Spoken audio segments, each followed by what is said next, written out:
Et bienvenue à tous, ravi de vous avoir pour le premier épisode du Do You webinar. Donc normalement derrière, il faut faire tin tin tin tin. Donc organisé par Webinar Factory, donc une agence, l'agence qu'on a montée, qui est faite pour, accompagner les entreprises dans, la fabrication de leurs webinars. Je vous invite à faire, c'est d'utiliser le chat et d'écrire, assez rapidement votre prénom, un âge et un mot-clé, d'une passion ou un truc comme ça. Donc moi, ce serait donc Benjamin, 40 et puis hobby, on va dire le DJing parce que je m'y suis remis, récemment. Julien, 45 ans et fan de Bill Bocquet. Hello Roxane, 27, la cuisine. Philippe, 42, le rugby. Génial. Hello François, avant que Coucou, hello, donc François qui est à la réalisation, derrière bonjour à tous. le web studio de Voilà. Et donc c'est lui qui clique partout pour faire en sorte que l'image soit cool. C'est parti, c'est la fin du pré-show. Merci François.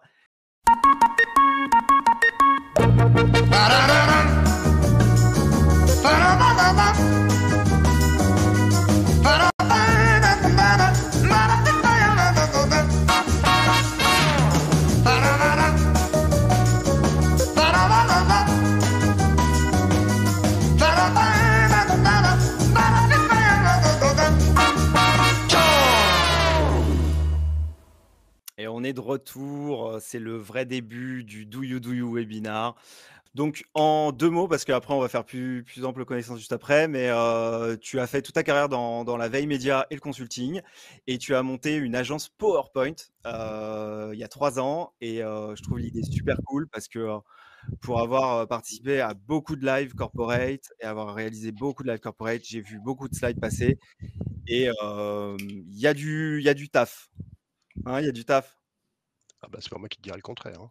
Ouais, donc plus il y a du taf, plus toi tu as du taf. Génial. Ma deuxième invitée, c'est Clélia Dumoulin. Salut Bonjour, Clélia. salut. Donc Clélia qui a, 20 ans de télévision, derrière elle et encore, j'espère 20 de plus. Elle a travaillé pour, Jean-Luc Delarue, Michel Drucker. Bah, c'est parti avec notre premier intervenant, François Varin.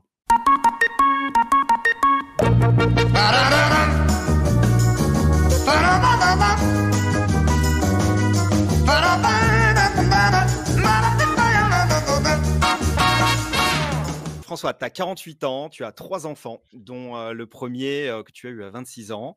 À partir de 18 ans, tu t'inscris au cours Florent, ça va durer 2 ans, avec des parents pas forcément super chauds sur l'idée et tu vas faire un temps partiel, à l'Argus de la presse pour, payer tes études. Le template de base d'une slide PowerPoint, c'est un titre et 3 bullet points.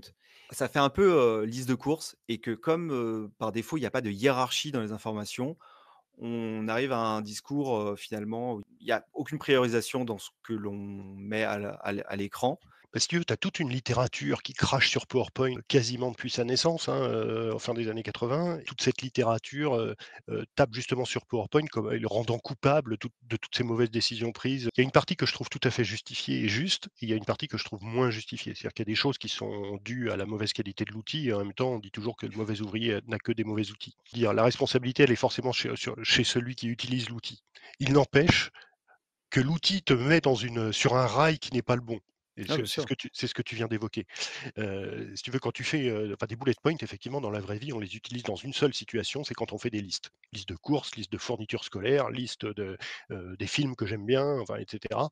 Et en fait, il y a pas d'ordre. Quand tu fais une liste de courses, il te faut autant du jus d'orange que du jambon et je sais pas quoi d'autre. Et en fait, il y a pas d'ordre, il y a pas de priorité et voilà. Et quand tu écris tes idées dans une slide PowerPoint de cette façon-là, bah, PowerPoint t'induit dans une démarche qui est de dire: «Toutes mes idées se valent, elles s'enchaînent pas, elles sont toutes au même niveau» OK. et par construction, PowerPoint te met là-dedans. Les images aussi, tu disais que ça pouvait être utilisé comme une forme d'influence. C'est-à-dire qu'on peut utiliser une image pour faire passer, une idée sans le dire. Par exemple, sur un site web où, il y a un lien ou un numéro de téléphone vers le support, souvent, tu vas avoir une image de stock, une nana super souriante, super jolie et son micro casque. Ça, finalement, c'est une forme d'influence de dire, «Appelle le support, tu verras, tu seras bien reçu», mais sans Exactement. sans le dire. C'est exactement ça. Et dans les présentations, les conférences, tu as toujours, des idées qui sont un petit peu plus touchy à faire passer que d'autres, que tu n'as pas forcément envie de formuler avec des mots qui pourraient être reçus de façon diverse par la salle et cetera. Et donc au moment où tu parles, tu peux très bien avoir une image derrière toi qui va influencer le public sur, en fait, qu'est-ce que je dois penser de ce qu'on est en train de me dire ou comment je programme le public à ce que je vais dire par la suite.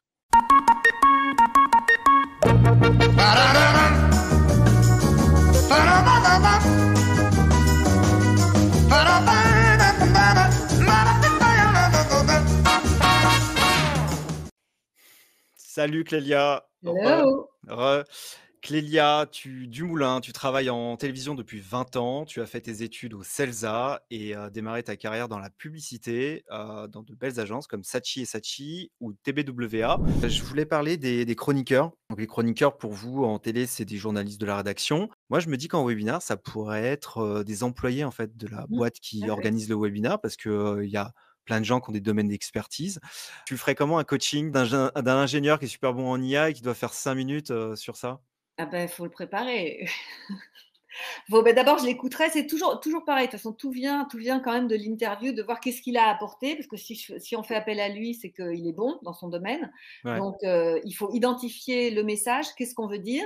Une fois que tu as identifié le message, il faut lui poser les questions. Il faut voir comment il répond. Et puis ensuite, ben, il faut épurer. Généralement, en fait, c'est plutôt épurer pour garder vraiment le noyau dur, ce qui va être intéressant, et puis le faire travailler, le mettre à l'aise. OK, Voilà. donc du coup, il faut vraiment pas le laisser, on va dire, trop seul, Ah non, non, non, ouais, non, jamais, faut jamais laisser faut les gens faut seuls. ça, c'est la rédactrice en chef qui parle là. C'est le mot chef dans rédactrice en chef. Moi, je pense que, par exemple, le parallèle qu'on pourrait faire avec un webinaire, c'est que ces témoignages-là de parents, bah, finalement, c'est des témoignages clients, qu'il faut réussir à mettre en scène, pendant son webinaire.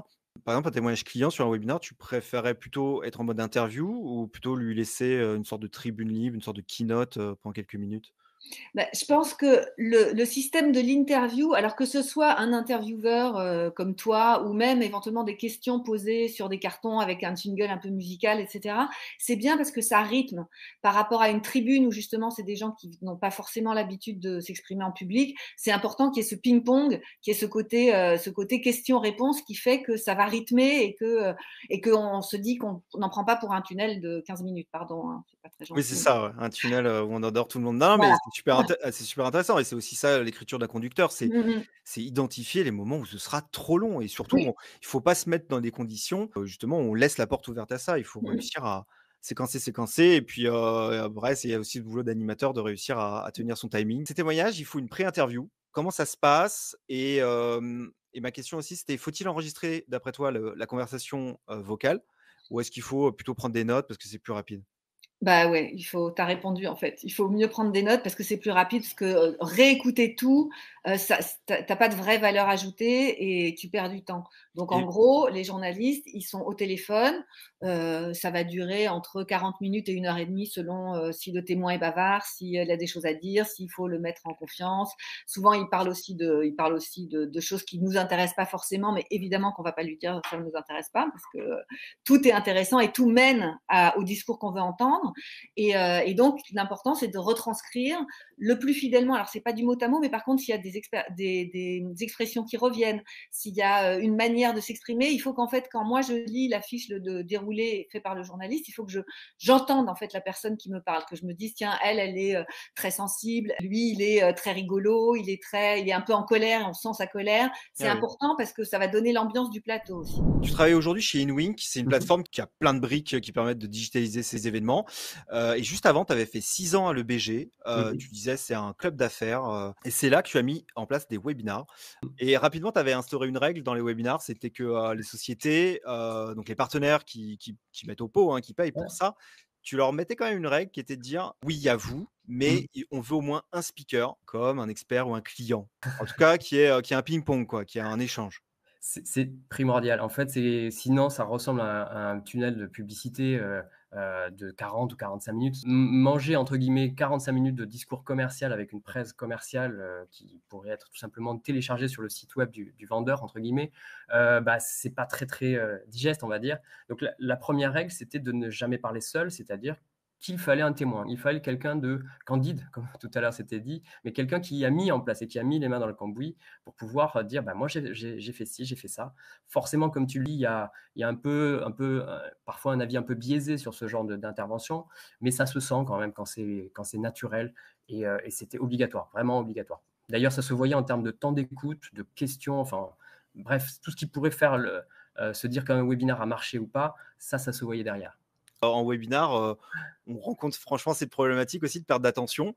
On suit son webinar, puis il y a des mails, puis il y a des réseaux sociaux, il y a peut-être un bébé qui pleure. Faire revenir les gens sur la vidéo, parce que ça Mhm. peut se consommer en audio. C'est aussi partager un contenu visuel. Donc, Oui. en fait, il y a 2 trucs, quoi. Il y a l'interactivité où on va venir, il y a un call to action Mhm. et puis, il y a, pourquoi pas le contenu visuel de dire: «Ah regardez, on a une slide, on a une image, on a quelque chose», donc faire Tout à travailler fait. les yeux, quoi. Tout à fait. Et ouais, c'est vrai que c'est ce que disait tout à l'heure François sur la partie slide. C'est vrai qu'il faut quand même une captation visuelle d'un slide pour ancrer l'attention, pour rappeler les mots-clés ou autres. Pas trop en donner forcément, parce que sinon la personne va se noyer, elle va se dire bon, mais au final, je récupérais le PowerPoint à la fin. Et c'est ce qui se passe et les personnes se désintéressent du Ouais. contenu pur. Donc, oui, une slide avec un mapping, juste quelques mots, ça c'est clairement ce qu'il Ouais. faut à minima Et avoir ou pas. Webinar Factory, c'est une offre en fait d'agence, de l'agence Sensitive Live Agency que j'ai montée il y a maintenant 8-9 ans. On a dans cette période fait que du live. Donc moi j'ai produit et réalisé à peu près 300 lives, 300 tournages. Et Webinar Factory arrive à un moment, on va dire 2-3 ans après le Covid, où juste derrière le Covid, on voulait plus entendre parler de webcam, on voulait pas entendre de webinar, on voulait faire un retour au présentiel. Et peut-être qu'on peut revenir quand même sur des choses qui étaient intéressantes en fait dans ces tournages distanciels où on n'a pas besoin de plateau, on n'a pas besoin d'une équipe technique, on n'a pas besoin de faire venir les gens. Il y a pas toute cette logistique. Donc dans l'absolu, ça peut faire des événements quali, mais moins cher à produire et moins cher peut-être en CO2 aussi. Le truc qui est un peu triste quand on voit des webinars, c'est que le 90% des webinars qu'on voit, ils sont comme ça, hein. Par exemple sur Zoom, c'est un fond noir, c'est quelqu'un qui est en tout petit, comme ça on le voit quasiment jamais, et des slides, des slides, des slides. On vient de voir quand même, j'espère pendant ce webinaire, qu'on peut faire les choses différemment. Le credo, c'est de dire on arrête ces webinars-là et on fait maintenant de vraies petites émissions à travers une sorte de méthodo conducteur, c'est-à-dire un séquencier, minute par minute, séquence par séquence. Faire la chasse au tunnel de parole, c'est genre on ne laisse pas la parole 12-14 minutes à la même personne. Ensuite, c'est aussi tout le look and feel en fait, d'une émission de télé, c'est, ses habillages, ses génériques, ses jingles, la signature sonore, elle est vachement importante. Tout ça, si on les produit et qu'on a les outils qui permettent de les envoyer et ben ça ne fait qu'améliorer, le résultat global, quoi. Et enfin la réalisation, ça c'est vraiment quelque chose qu'il faut confier à des gens, qui savent faire ça. Dans la réal, pour moi, il y a 2 sujets. Il y a la prise en charge de toute la technique. C'est pas le client qui doit faire ça. Le client doit se concentrer sur son message. Toute la prise en main de la plateforme, vérifier qu'une webcam est bonne, vérifier qu'une connexion internet de ton intervenant, elle va pas sauter, et cetera. Ça fait partie de ce travail de réalisation et de direction technique. Et enfin, la réalisation, c'est ce que François, en coulisses fait, c'est-à-dire de faire bouger l'image et d'envoyer, les bons médias, au bon moment. Donc l'objectif d'une boîte comme Webinar Factory, c'est pas forcément tout de suite de dire: «On va faire, le webinaire du siècle dès le premier». Ce qui est important, c'est de lancer son numéro zéro, de faire un pilote et c'est là où on va mettre en fait le plus d'énergie à faire justement tout ce qu'on a dit, l'écriture, les habillages et cetera. Une fois qu'on a ça et bah, dès le deuxième, dès le troisième déjà, on décline. On n'est plus en train de créer from scratch. Voici nos bobines. On a 25 années d'expérience dans l'audiovisuel cumulées, quasiment que du live. François est une sorte de pionnier du live streaming. Alors lui, on parlait des webinaires d'IBM en 2008. Lui, c'est à peu près, à peu près ça. Et puis moi, à la réalisation et puis au conseil aussi, conseil en communication audiovisuelle. Bah écoute, venant d'une personne de télé, merci, ça fait chaud au cœur, Non, que ce bravo, soit vraiment bien, que bravo ce à soit vous. bien fait, tant mieux. Mmh. Il y avait une question d'Alexandre qui demande des livres à conseiller sur ces sujets, donc le sujet du webinar par exemple. Ce qui est marrant, c'est qu'il y a quelques années, j'en avais acheté quelques-uns sur Amazon Kindle et je les ai réouverts là comme ça, sans le faire exprès. Et en fait, les deux parlent de la même chose, les sales et les sales. C'est-à-dire que dans une approche américaine, le webinar, c'est pas vraiment de la com interne, c'est vraiment un outil de business pur, quoi.